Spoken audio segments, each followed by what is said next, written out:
Қайырлы күн оқушылар. Келесі қарастыратын есебіміз тригонометриялық, яғни косинус минус 405 градус.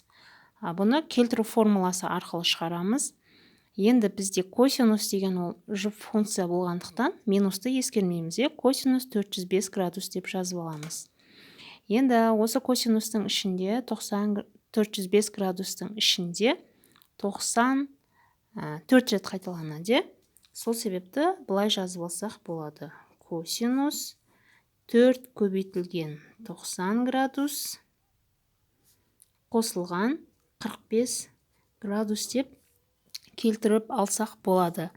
Енді косинус 360 градуста функцияның аты өзгермейді. Сонда косинус 45 градус қалады.